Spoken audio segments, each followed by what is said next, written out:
An adventure. How cruel. Midway started, as you would expect.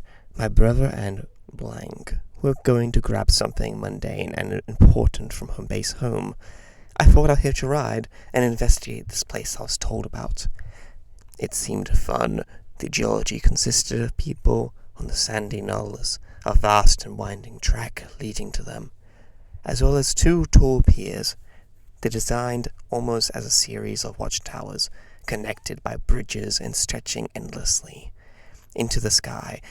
At the time, the sky was clear, but I realize now that at the time I never looked up. At that time, I just accepted what my peripheral vision told. At first, swimming was fine. I had a variety of layers to protect myself with. I gained access to the left decrepit den and continued exploring deeper, zigzagging, going left and right. On the second tower of the second pier, I found a warded-off room. There was a wooded framework of chairs, a door hole, which I swam through. Something wasn't quite right. I gained this feeling of eternal dread. Something was with me, there with me. My clothing was deteriorating. I frantically rewrapped myself with the remnants. I had to escape, but the shore was too far away. I retraced my steps. The thing became a constant in my breath. I escaped up the first watchtower of the first pier. The water led to a bridge closer to land. I crawled into a den. It belonged to the witch historian. They greeted me. My partner had previously gone to explore the corridors, as I had explored the water. They talked about the destroyed towers and say a local witch cursed these waters. My acquaintance wanted to collect more objects and information. I wanted to go. The witch historian den had a doorway leading to the shore. Carved from the stone brick, it was a narrow passage you had to step up into. After securing a way to shore, I accepted they can explore deeper, but I am too disgruntled to do any such thing. So my partner left alone. While regaining my strength, I noticed an extra room in the historian's den. Next to the door was a ticket booth room and a corpse. Some unfortunate woman from before this place became a wreckage. There was finger scanners in front of her. Once upon a time, she could have shut that door at will. I gained this feeling that I should do something, so I disrespected the dead and removed her from the final resting place. That chair didn't look comfortable. Further down that side passage, it also led outside. Outside it is nice, but I hadn't liked being there since I came to this beach. I finally realized my eyes could properly focus. Maybe being so close to the tower and looking with utter concession. The sky was white, and artificial warm feelings this bay had been giving me. What's more, I knew that instant that it had always been the case. A shiver ran down my spine. My acquaintance was in danger. I ran back in after them. They were running and clutching a burning candle. They mumbled, getting it from the far room. We both agreed we need to go. They started losing themselves. They began to fading and walking slowly. Is the fatigue focusing on one person? I scooped their small frame into my arms and started running. I asked them to blow out the candle.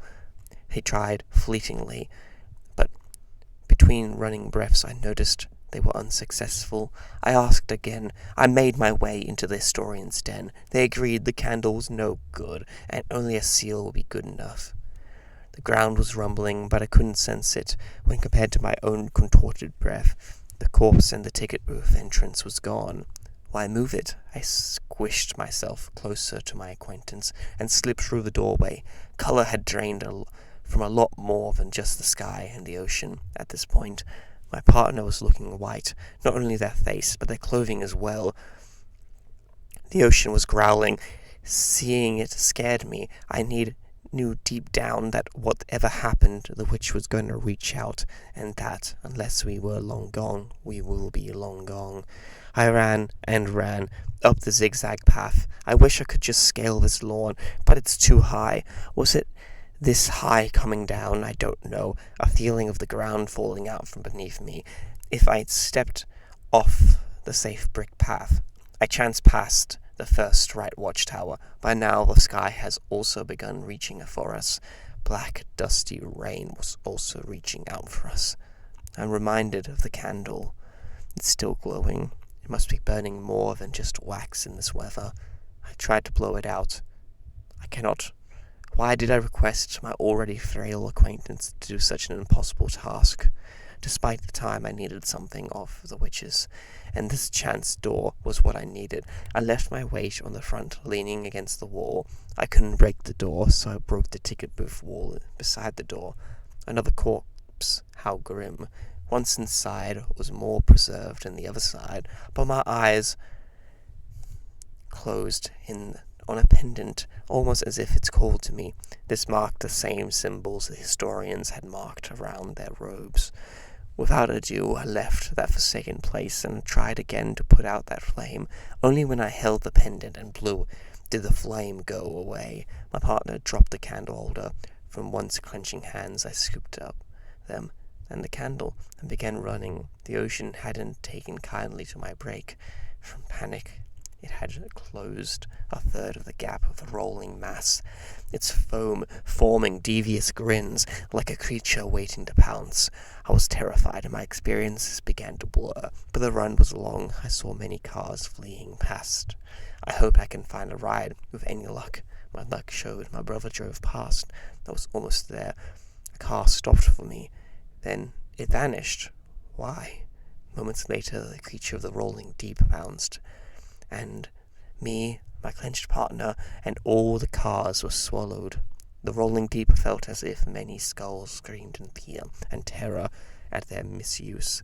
I don't know what happened. I think we made it. My body doesn't feel my own anymore. My memories are fading. I can't remember my partner's name anymore. I think I woke up. Nothing seems right.